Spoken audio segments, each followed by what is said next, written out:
दोस्तों, स्वागत है आपका अपने YouTube चैनल लक्ष्य कैंपन लर्निंग प्लेटफॉर्म पर। Where winning is a habit. Myself TC Saini, founder of Lakshya कैंपन Data Ramgarh Sikar. Today we will discuss about two new topic. First is valency and second is ionization potential. First topic is valency. तो आइए सबसे पहले देखते हैं valency, इसकी definition क्या होती है, कैसे डिफाइन करते हैं। तो आइए देखो वैलेंसी का मीनिंग क्या है, इसको किस टाइप से डिफाइन किया गया है। It is defined as the combining capacity of the element। Meaning ये इसकी डेफिनेशन है। मीनिंग कोई भी आपके पीरियोडिक टेबल के अंदर जो एलिमेंट है उसकी जो कंबाइनिंग जो कैपेसिटी है, इसी को आप क्या बोलते हो, वैलेंसी बोलते हो। क्लियर है। मीनिंग इसकी डेफिनेशन क्या होगी, वापस से रिपीट करता हूं। वैलेंसी की डेफिनेशन क्या हो जाएगी, it is defined as the combining capacity of the element. Meaning जो भी एलिमेंट उसकी जो कंबाइन करने की जो कैपेसिटी है, टेंडेंसी है, उसी को क्या बोलती है, वैलेंसी बोलती है। The word valency is derived. अब ये बता रहा है कि ये वाला जो वैलेंसी वर्ड है इसको कहां से डेराइव किया गया है। तो the word valency is derived from an Italian word Valencia. तो ये भी आपको पता रखना है कि ये जो वैलेंसी जो वर्ड आया है इसको डेराइव किया गया इटालियन वर्ड है। और कौन सा इटालियन वर्ड है, वैलेंसिया। विच मीन्स, और इस वैलेंसिया जो इटालियन वर्ड है इसका मीनिंग भी क्या होता है, कंबाइनिंग कैपेसिटी। मीनिंग आपको ये अंडरस्टैंड हो गया कि जो आपके वैलेंसी का मीनिंग क्या होता है, the combining capacity of the element is known as the valency. अब देखते हो आप किस टाइप से एलिमेंट उसकी वैलेंसी को फाइंड आउट करते हो। तो दो कॉन्सेप्ट है अपने पास। पहला वाला कॉन्सेप्ट कौन सा है, ओल्ड कॉन्सेप्ट, और इसके बाद में देखेंगे मॉडर्न कॉन्सेप्ट। तो देखिए सबसे पहले कौन सा डिस्कस करते हैं अपन, ओल्ड कॉन्सेप्ट। तो ओल्ड जो कॉन्सेप्ट है वो कौन से साइंटिस्ट ने आपको प्रोवाइड करवाया, फ्रैंकलैंड साइंटिस्ट। मीनिंग ये आपके साइंटिस्ट है कौन, फ्रैंकलैंड, जिन्होंने कौन सा कॉन्सेप्ट दिया है वैलेंसीज का, ओल्ड कॉन्सेप्ट। तो देखो ओल्ड कॉन्सेप्ट की अगर बात करते हैं तो अपन को रेस्पेक्ट लेकर चलना होले। एक तो अपन हाइड्रोजन के रेस्पेक्ट में वैलेंसी को डील करेंगे, और सेकंड किसके रेस्पेक्ट में, अपन ऑक्सीजन के रेस्पेक्ट में क्या करेंगे, वैलेंसी को डील करेंगे। तो सबसे पहले अपन वैलेंसी को डिस्कस कर रहे हैं विद रेस्पेक्ट टू हाइड्रोजन। और आपको अच्छे से पता है जो हाइड्रोजन है उसकी वैलेंसी कितनी होती है, 1। ऐसा क्यों बोल रहा हूं मैं, क्योंकि जो हाइड्रोजन है उसका एटॉमिक नंबर कितना होता है, 1 होता है। मीनिंग इसका जो इलेक्ट्रॉनिक कन्फिग्रेशन की बात करूंगा हाइड्रोजन का, क्या होता है, 1s से 1 होता है। एस में कितना इलेक्ट्रॉन है, 1। नहीं, कितना बॉन्ड का फॉर्मेशन कर सकता है हाइड्रोजन, ऑलवेज 1 बॉन्ड का ही फॉर्मेशन कर सकता है। क्यों, क्योंकि इसके पास जो एटॉमिक ऑर्बिटल है, एटॉमिक ऑर्बिटल में कितना इलेक्ट्रॉन होता है, 1। तो ऑलवेज ये keep it in mind, hydrogen always form single bond, that is sigma bond. Clear है। तो यहाँ पर देखो हाइड्रोजन ऑलवेज आपके एक ही बॉन्ड का फॉर्मेशन करता है, और वो वाला बॉन्ड कौन सा होता है, जनरली सिग्मा बॉन्ड होता है। कभी भी हाइड्रोजन डबल बॉन्ड का फॉर्मेशन नहीं करता है। इसके पीछे लॉजिक क्या बताया मैंने, लॉजिक ये बताया कि हाइड्रोजन के पास कितने इलेक्ट्रॉन अवेलेबल होते हैं, only 1 electron is available in s orbital to take participate in a bonding. तो सबसे पहले अपन वैलेंसी को डिस्कस कर रहे हैं, valency with respect to hydrogen, और we know that the valency of hydrogen is 1। तो देखो नेक्स्ट वाला पॉइंट क्या बनेगा, it is defined as the number of hydrogen atoms attached with a particular atom.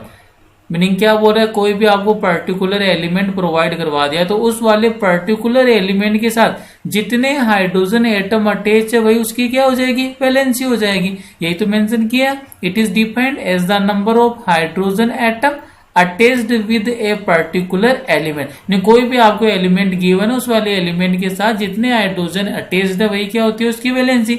जैसे मैं एक एग्जांपल मेंशन करके बताता हूं।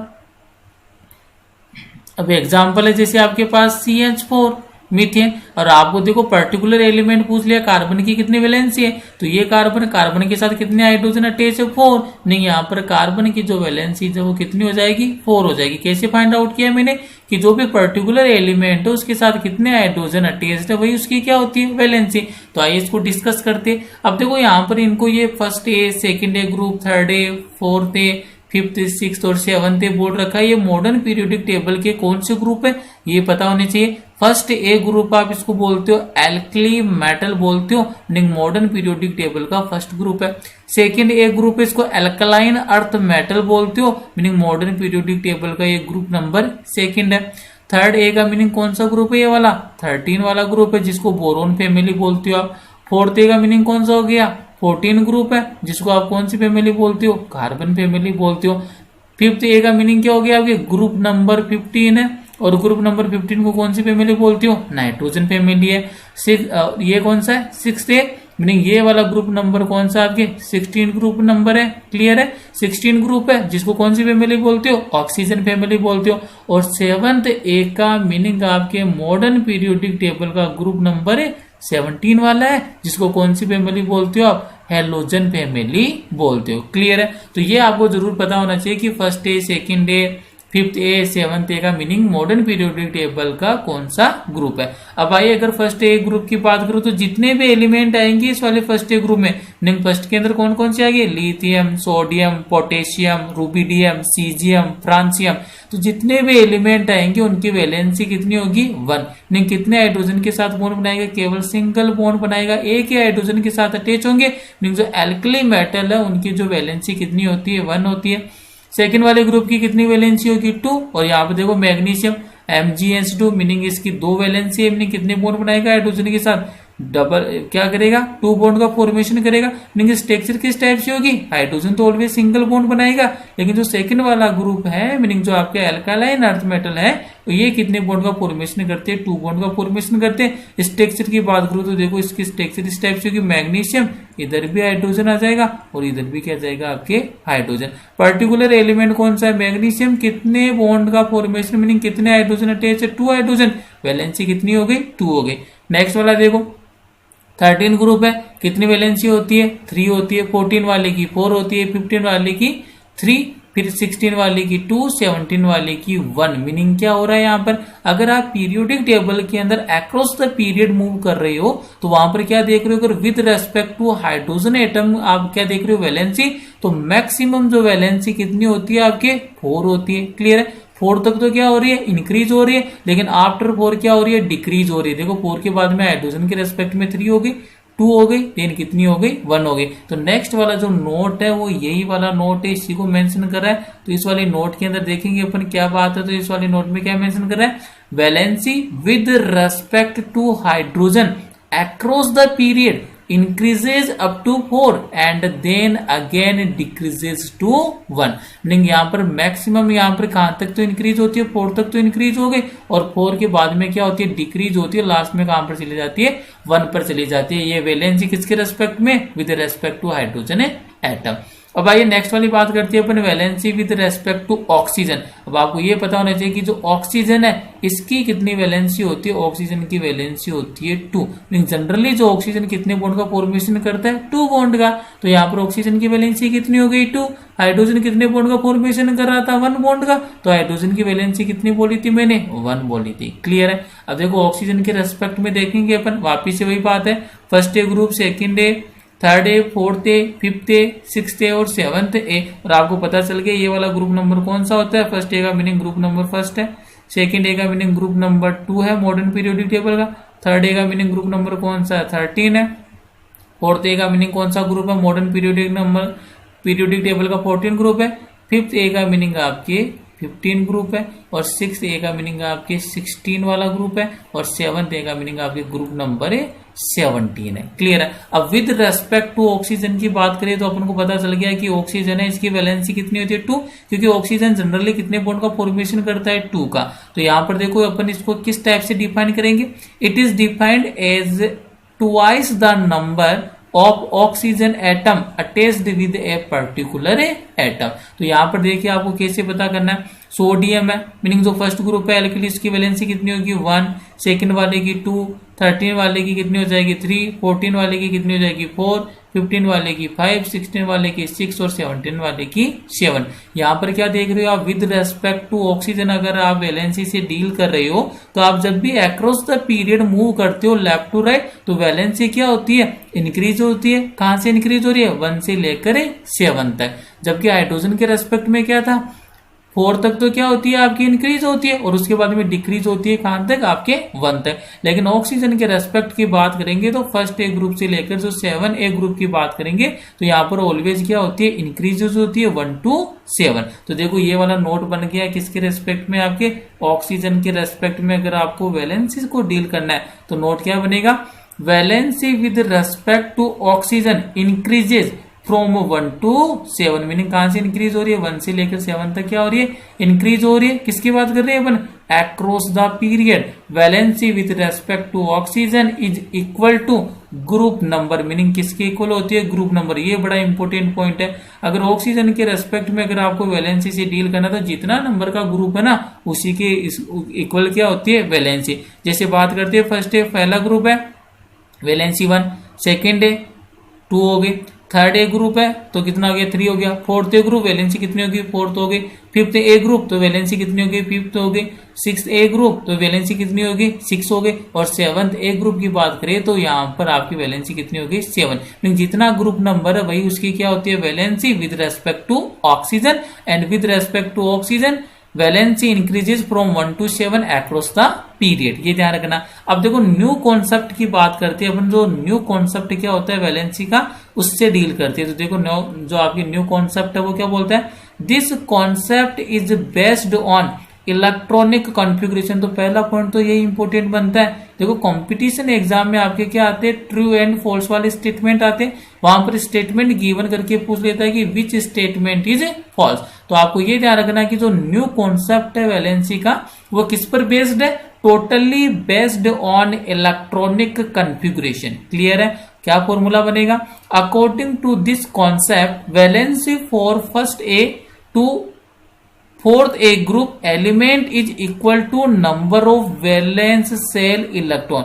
कहां की बात कर रहा है कि फर्स्ट ए से लेकर जो फोर्थ ए है वहां तक तो क्या होता है आपकी जो वैलेंसी इक्वल होती है किसके, ग्रुप नंबर के। क्लियर है, and from fifth A to 0 group it is, इसका फॉर्मूला क्या बनेगा, 8 minus number of valence electron. यहाँ पर क्या बोल रहा है कि जब भी आप वैलेंसी की बात करते हो न्यू कॉन्सेप्ट के अकॉर्डिंग तो फर्स्ट ग्रुप से लेकर फोर्थ ग्रुप तक तो क्या होती है, जितना ग्रुप नंबर है उतनी क्या होती है, वैलेंसी होती है। लेकिन फिफ्थ ए ग्रुप से लेकर जो आपके 7th ए ग्रुप है, अगर वहां तक आपको वैलेंसी फाइंड आउट करनी है तो उसके लिए फॉर्मूला क्या होगा, ये फॉर्मूला मेंशन कर रखा 8 minus number of valence electron. आइए अब इसको अपन अप्लाई करके देखते हैं। तो ये देखिए वैलेंसी अपन डिस्कस कर रहे हैं। सबसे पहले देखो कौन कौन से ग्रुप की बात की थी मैंने, फर्स्ट ए ग्रुप से लेकर फोर्थ ए तक तो कितनी होती है, ग्रुप नंबर के इक्वल। तो यहाँ पर देखो फर्स्ट ए ये अपन बात डिस्कस कर चुके हैं। जो भी पीरियोडिक टेबल है तो वहां पर एक मैंने लेक्चर मेंशन कर रखा है, अपलोड कर रखा है, how to write down the electronic configuration of the elements. तो वहां पर ये टोटली डिस्कस कर चुकी है अपन कौन से ग्रुप का क्या जनरल इलेक्ट्रॉनिक कॉन्फ़िगरेशन है। तो आइए अगर फर्स्ट ए ग्रुप की बात करते हैं तो इसका आउटर मोस्ट सेल का इलेक्ट्रॉनिक कॉन्फ़िगरेशन क्या आएगा, NS1, सेकंड वाले का क्या आएगा, NS2, थर्ड ग्रुप मीनिंग जो 13 ग्रुप है इसका क्या आता है, NS2NP1 आता है, और फोर्थ ए वाले का क्या आता है, NS2NP2 आता है। मीनिंग अगर अपन बात करें फर्स्ट ए ग्रुप से लेकर फोर्थ ए ग्रुप तक तो वैलेंसी क्या होती है आपके, जितना ग्रुप नंबर उतनी क्या होती है वैलेंसी। तो ये फर्स्ट वाला तो इसकी वैलेंसी 1 होगी, इसकी सेकंड वाले की 2, थर्ड वाले की 3 और फोर्थ वाले की कितनी होगी, 4 होगी। क्लियर है। अब फिर अब बात करते हैं अपन ग्रुप नंबर फिफ्थ ए से लेकर कहां तक, 0 ग्रुप तक। मीनिंग ये वाले कौन कौन से ग्रुप है, फिफ्थ ए का मीनिंग कौन सा ग्रुप हो गया, 15 ग्रुप हो गया। सिक्स्थ ए वाला कौन सा हो गया, 16 हो गया। सेवंथ वाला कौन सा हो गया आपके, 17 हो गया। और 0 का मीनिंग कौन से ग्रुप की बात कर रहा है, 18 ग्रुप की, मीनिंग नोबल गैस या इनर्ट गैसेस के बारे में डिस्कस कर रहा है। तो यहाँ पर देखो इसका इलेक्ट्रॉनिक कॉन्फ़िगरेशन क्या हो जाएगा, generally electronic configuration of fifth A group is NS2NP3। Sixth A वाले मीनिंग 16 का क्या हो जाएगा, NS2NP4। और आपकी जो 17 वाला ग्रुप है मीनिंग जो 7th ए ग्रुप है इसका क्या हो जाएगा, NS2NP5। और लास्ट वाला जो आपके इनर्ट गैस है 18 ग्रुप है इसका क्या हो जाएगा आपके NS2NP6। तो अभी तक अपने पिछले वाले स्टेटमेंट में इसने ये बोला था कि जो फर्स्ट ए ग्रुप से लेकर फोर्थ ए ग्रुप है वहां पर तो क्या होता है, जो जितना ग्रुप नंबर होता है वही उसकी क्या होती है, वैलेंसी होती है। लेकिन फिफ्थ ए से लेकर जो 0 ग्रुप है वहां पर क्या फॉर्मूला मेंशन किया था, 8 minus number of valence electron. ये वाला फॉर्मूला इंपोर्टेंट है, किसके अकॉर्डिंग है, ये अकॉर्डिंग है आपके according to new concept of valency. Clear है। तो यहाँ पर वैलेंसी की अगर अपन डिस्कस करें जैसे फिफ्थ ए ग्रुप वाले की क्या फॉर्मूला है, 8 minus number of valence electron. तो ये देखो मैंने पुट किया, 8 minus valence electron, valence electron कितना, आउटर मोस्ट या वैलेंस शेल, तो ये देखो 3 2 कितना हो गया 5, तो 8 माइनस 5 कितना आ गया, वैलेंसी हो गई इसकी 3 हो गई। क्लियर है। 6th डे की बात करूं तो यहाँ पर क्या हो जाएगा आपके 8 माइनस 4 प्लस 2 कितना आ गया 6, मीनिंग यहाँ पर देखो क्या फॉर्मूला बनेगा 8 माइनस 6, तो कितने वैलेंसी आ गई आपकी 2 आ गई। क्लियर है। 17 ग्रुप की देखो तो ये क्या फॉर्मूला बनेगा 8 माइनस वैलेंस सेल इलेक्ट्रॉन, कितने वैलेंस सेल 5 to 7, तो यहाँ पर देखो 8 माइनस 7 कितनी वैलेंसी आ जाएगी इसकी 1 वैलेंसी आ जाएगी। क्लियर है। लास्ट वाला देखो इनर गैस वाला 8 माइनस कितने वैलेंस इलेक्ट्रॉन है 6 प्लस 2 8, तो 8 माइनस 8 कितना है 0, तो इसकी जो आपकी वैलेंसी कितनी हो जाएगी 0 हो जाएगी। मीनिंग 5th ग्रुप से लेकर और जो आपका 0 ग्रुप है वहां पर कौन सा फॉर्मूला अप्लाई करना है 8 minus number of valence electron. अब देखो नोट लगाकर, बड़ा इंपॉर्टेंट नोट है ये वाला, तो इसको ध्यान रखना, आपको लर्न करना, अंडरस्टैंड करना है। तो इस वाले नोट के अंदर क्या बोल रहा है, इस वाले नोट में all the elements of a group have same valencies because they have same number of valence electron। लेकिन क्या बोल रहा है, जैसे अगर आपको यहाँ पर ये 16 ग्रुप वाला है और यहाँ पर अगर आपको मेंशन करवा दे कि सल्फर है, ऑक्सीजन है, इनकी कितनी वैलेंसीज होगी, तो यहाँ पर क्या ध्यान रखना है, किसी भी ग्रुप का कोई भी एलिमेंट हो उसकी जो आपके वैलेंसीज है वो क्या होती है इक्वल होगी। और इसके पीछे लॉजिक क्या है, because they have same number of valence shell electron. Mean oxygen के भी आउटर मोस्ट सेल का इलेक्ट्रॉन कॉन्फ़िगरेशन क्या होने वाला है NH2NP4, सल्फर का भी आउटर मोस्ट का क्या होगा NH2NP4। मीन जब इनके आउटर मोस्ट सेल या वैलेंस सेल का इलेक्ट्रॉनिक कॉन्फ़िगरेशन इक्वल है तो इनकी वैलेंसी भी क्या होगी इक्वल होगी। क्लियर है। मीन एक ग्रुप में जितने भी आपके एलिमेंट उनकी वैलेंसीज क्या होती है ऑलवेज इक्वल होती है due to the same number of valence shell electron. Clear है यहाँ तक। तो ये आपको कॉन्सेप्ट था वैलेंसी है। वैलेंसी क्या होता है, कंबाइनिंग कैपेसिटी ऑफ एलिमेंट्स होता है। कौन से साइंटिस्ट ने आपकी ओल्ड कॉन्सेप्ट दिया था फ्रैंकलिन, और न्यू कॉन्सेप्ट के अकॉर्डिंग आपको 1 से लेकर 4 तक तो ग्रुप नंबर के इक्वल हो गया, और 5th ए से लेकर जो आपका 0 ग्रुप है मीनिंग इनर्ट गैस है वहां पर एक फॉर्मूला यूज करना है। फॉर्मूला कौन सा है 8 minus number of valence electron, और इनका जो जनरल इलेक्ट्रॉनिक कॉन्फ़िगरेशन वो क्या क्या होता है, ये अपने प्रीवियस जो लेक्चर है how to write electronic configuration of elements in modern periodic table, उसमें अपन इजीली डिस्कस कर चुके हैं। तो यहां पर आकर आपकी जो पहला जो टॉपिक था वैलेंसी वो कंप्लीट होता है। अब देखो नेक्स्ट वाला जो आपके पास जो टॉपिक है कौन सा है, आयोनाइजेशन पोटेंशियल। बड़ा ही इंपॉर्टेंट टॉपिक है, नीट और आईआईटी एग्जाम में यहां से every year 1 question must be asked in neat and IIT JEE exam. तो यहां पर देखो इसको आयोनाइजेशन पोटेंशियल बोल सकते हो, आयोनाइजेशन एनर्जी बोल सकते हो, अदरवाइज आप इसको आयोनाइजेशन एंथैल्पी बोल सकते हो। अब देखो इसका मीनिंग क्या है, इसको पहले एक बार अपन इजी लैंग्वेज में अंडरस्टैंड करते हैं। तो सबसे पहले तो आपको ये ध्यान रखना है कि आयोनाइजेशन पोटेंशियल है, जैसे मैंने मेंशन कर दिया ए का मीनिंग क्या, कोई भी एलिमेंट है। क्लियर है। और ये एलिमेंट कौन सी स्टेट में होना चाहिए, गैसियस स्टेट में। जो मैंने ब्रैकेट में जी लिखा है वो कौन किसको मेंशन कर रहा है, गैसियस स्टेट को। साथ में ये जो एलिमेंट है वो कैसा होना चाहिए, आइसोलेटेड होना चाहिए। ये एलिमेंट है वो कैसा होना चाहिए, आइसोलेटेड। और आइसोलेटेड का मीनिंग क्या है, किसी भी टाइप के बॉन्ड फॉर्मेशन में पार्टिसिपेट नहीं करना चाहिए, meaning without any bonding, meaning bond नहीं बनाना चाहिए, फ्री स्टेट में होना चाहिए, आइसोलेट में होना चाहिए। क्लियर है। तो यहाँ पर देखो 3 बातें बोल दी मैंने। कोई भी एलिमेंट है जिसको मैं किससे कंसीडर कर रहा हूँ, ए से। पहली बात तो कौन सी स्टेट में एग्जिस्ट करना चाहिए, गैसियस स्टेट में। सेकंड क्या होना चाहिए, आइसोलेटेड में होना चाहिए, मीनिंग बॉन्ड का फॉर्मेशन नहीं होना चाहिए, विदाउट एनी बॉन्डिंग होना चाहिए। अगर आप इसको एनर्जी देते हो, और एनर्जी किसकी बात कर रहे हैं अपन, आयोनाइजेशन पोटेंशियल, मैंने इसको बोल दिया आईपी। जो आईपी होती है वो किसकी फॉर्म में, एनर्जी की फॉर्म में। तो क्या होगा कि जो भी आपका एलिमेंट है, एलिमेंट कौन सा है, इसका आउटर मोस्ट सेल या फिर वैलेंस सेल है, उसका जो लूजली बाउंडेड जो एक इलेक्ट्रॉन है वो क्या हो जाएगा, आपका डोनेट हो जाएगा। और मैंने आपको सिखा चुका हूं मैं आपको क्या, कि जब भी एलिमेंट है वो इलेक्ट्रॉन का डोनेशन करता है तो किसका फॉर्मेशन होता है, कैटाइन का फॉर्मेशन होता है। मैग्नीट्यूड ऑफ चार्ज कितना आता है, कितने इलेक्ट्रॉन का डोनेशन कर रहा है। अगर मान लीजिए अपन कंसीडर कर रहे हैं 1 इलेक्ट्रॉन का डोनेशन कर रहा है, तो जो ए एटम है उस पर कितना चार्ज आएगा, +1 आएगा। आज भी कौन सी स्टेट में एग्जिस्ट करेगा, गैसियस स्टेट के अंदर एग्जिस्ट करेगा। और साथ में कैसा होगा, ये वाला भी आपके आइसोलेटेड होगा। अब एक बात यहाँ पर अंडरस्टैंड ये करनी है कि ये जो मैंने एनर्जी यूज ली है वो एनर्जी कौन सी, आईपी। आईपी को क्या बोलता हूं मैं, आयोनाइजेशन पोटेंशियल। मीनिंग जब एक ये एलिमेंट है जो ए है वो इलेक्ट्रॉन का डोनेशन कब करेगा, जब एनर्जी को गेन करेगा। मीनिंग इस वाली प्रोसेस के अंदर अगर आप बात करते हो डेल्टा एच, मीनिंग जो एंथैल्पी चेंज है,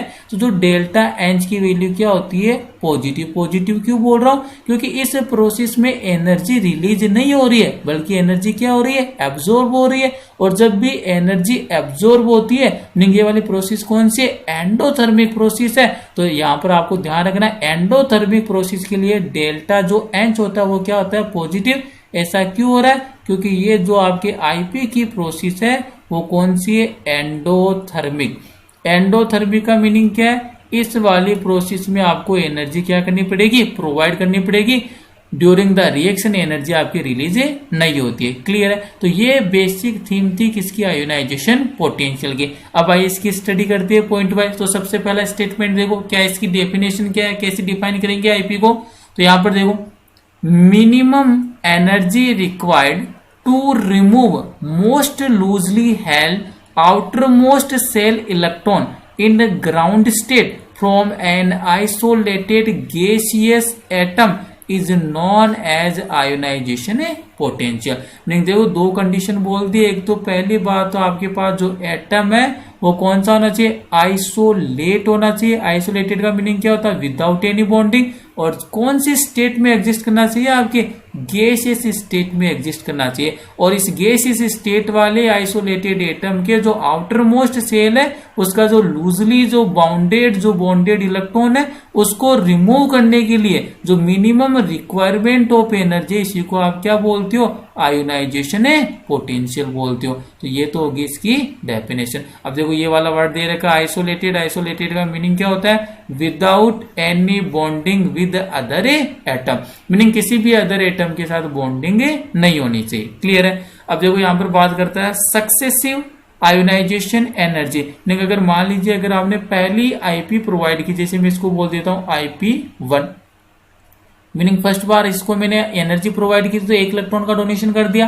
किसका फॉर्मेशन हो गया मेरे पास, A+1 का। अगर मान लीजिए मैं क्या कर रहा हूं, जो मेरे पास A+1 है। क्लियर है। वही बात है गैसियस स्टेट में और किस में, आइसोलेटेड में। अगर मैं इसको और एनर्जी प्रोवाइड कर दूं, मीनिंग अब की बार क्या प्रोवाइड कर दिया मैंने, IP2 प्रोवाइड कर दिया, तो वापिस से क्या होना है, एक इलेक्ट्रॉन वापिस से रिमूव होगा। पहले एक इलेक्ट्रॉन रिमूव कर चुके हैं, एक और इलेक्ट्रॉन रिमूव करेगा तो कितना चार्ज आ जाएगा, टोटल 2। क्योंकि अब कितने इलेक्ट्रॉन रिमूव हो चुके हैं, 2 इलेक्ट्रॉन। आज भी कौन सी स्टेट में एग्जिस्ट करेगा, गैसियस में। और यहाँ पर क्या हो जाएगी आपके, यहाँ पर क्या हो जाएगा आपके, वापिस वही डेटा आ जाएगा। जो डेलेंस वापिस से क्या होगा आपका, पॉजिटिव। क्यों पॉजिटिव क्यों बोल रहा हूं, क्योंकि वापिस से आप जैसे इलेक्ट्रॉन को रिमूव करोगे आपको किसकी रिक्वायरमेंट है, एनर्जी।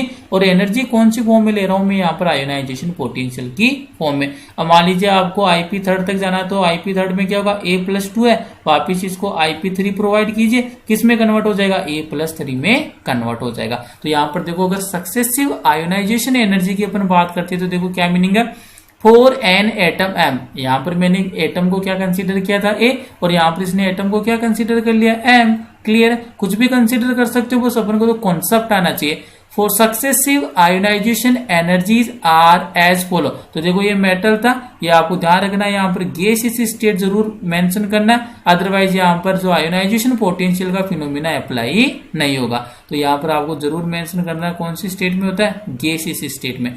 E1 यहाँ पर एनर्जी को मेंशन कर दिया E1 से, और मेरा E1 से मीनिंग क्या होगा, IP फर्स्ट से। ये मैंने अंडरस्टैंड करवा दिया। इधर IP1 फर्स्ट है, एनर्जी का फॉर्म है, और एनर्जी कौन सी बोल दिया इसने, यहाँ पर E1 लिख दो, अदरवाइज क्या लिख दो, IP1 लिख दो। अब फर्स्ट फॉर्म है तो कितना इलेक्ट्रॉन का डोनेशन करेगा, 1 इलेक्ट्रॉन, तो कितना चार्ज आ गया, +1 आ गया। सेकंड में बात करते तो +1 से एक और इलेक्ट्रॉन चला गया, +2 हो गया। और थर्ड के अंदर बात करें तो M+2 से एक और इलेक्ट्रॉन रिलीज होगा, तो क्या बन जाएगा आपके M+3 बन जाएगा। तो ये वाली तो क्या हो गई, E1 किसको रिप्रेजेंट कर रहा है, फर्स्ट आयोनाइजेशन पोटेंशियल। E2 का मीनिंग क्या हो गया, सेकंड आयोनाइजेशन पोटेंशियल। और E3 का मीनिंग क्या हो जाएगा आपके, थर्ड आयोनाइजेशन पोटेंशियल। अब ये वाला स्टेटमेंट बड़ा इंपॉर्टेंट है, ये आपको ऑलवेज ध्यान रखना है कि जब भी बात करते हो आप किसकी, जब भी आप बात करते हो इसके अंदर सक्सेसिव आयोनाइजेशन एनर्जी की। तो आपको ये ध्यान रखना है, सक्सेसिव जो आयोनाइजेशन एनर्जी है वो ऑलवेज क्या होती है, इंक्रीज होती है। नहीं, ये वाला स्टार क्वेश्चन बनता है आपके, बहुत टाइम पूछता है कि आपके सक्सेसिव जो आयोनाइजेशन एनर्जी है उसका क्या ऑर्डर होता है। तो ऑलवेज ये, इसको मैंने स्टार से इसलिए मेंशन किया है, फर्स्ट आयोनाइजेशन पोटेंशियल से ऑलवेज सेकंड वाला ग्रेटर होगा और सेकंड वाले से ऑलवेज क्या होगा, थर्ड वाला ग्रेटर देन होगा। ऐसा क्यों होता है, क्योंकि जैसे वैलेंस शेल से इलेक्ट्रॉन रिमूव होगा जेड इफेक्टिव इंक्रीज होगा, और जेड इफेक्टिव इंक्रीज हो गया तो जो आउटर मोस्ट शेल का इलेक्ट्रॉन है वो इजीली जो न्यूक्लियस का इलेक्ट्रोस्टैटिक फोर्स ऑफ अट्रैक्शन है उसको इजीली लीव नहीं कर पाएगा। मीनिंग अपन को और ज्यादा अमाउंट में, मीनिंग मोर अमाउंट में एनर्जी क्या करनी पड़ेगी, प्रोवाइड करनी पड़ेगी, और जितनी मैक्सिमम एनर्जी प्रोवाइड करोगी उसकी आईपी की वैल्यू उतनी ही ग्रेटर होगी। तो ये ऑर्डर आपको ऑलवेज ध्यान रखना है कि जब भी बात करता है सक्सेसिव आईपी की तो ऑलवेज ध्यान रखना IP third is always greater than IP second and IP second is always greater than IP first हो जाएगी। क्लियर है, तो ये वाला स्टेटमेंट सबसे इंपॉर्टेंट है। अब नेक्स्ट देखो स्टेटमेंट क्या है, electron can not be removed from solid state. देखो अपन जब भी आईपी का फॉर्मूला अप्लाई कर रहे हैं तो मैंने आपको पहले क्लियर कर दिया कि एटम है वो कौन सी स्टेट में होना चाहिए, गैसियस स्टेट में होना चाहिए। सॉलिड स्टेट में क्यों नहीं होना चाहिए, क्योंकि जब भी आप सॉलिड स्टेट को गैसियस स्टेट में कन्वर्ट करोगे तो उसके लिए एनर्जी की रिक्वायरमेंट होती है, और उस वाली एनर्जी को क्या बोलते हैं अपन, सब्लिमेशन एनर्जी बोलते हैं। मीनिंग किसी भी सॉलिड फॉर्म को अगर आपको गैसियस स्टेट में कन्वर्ट करना है, गैसियस फॉर्म में कन्वर्ट करना है, तो उसके लिए आपको एनर्जी की रिक्वायरमेंट, और उस वाली एनर्जी को क्या बोलते हो, सब्लिमेशन एनर्जी। तो ये वाला पॉइंट भी इंपॉर्टेंट बनता है। Electron can not be removed from solid state of an atom, it has to convert in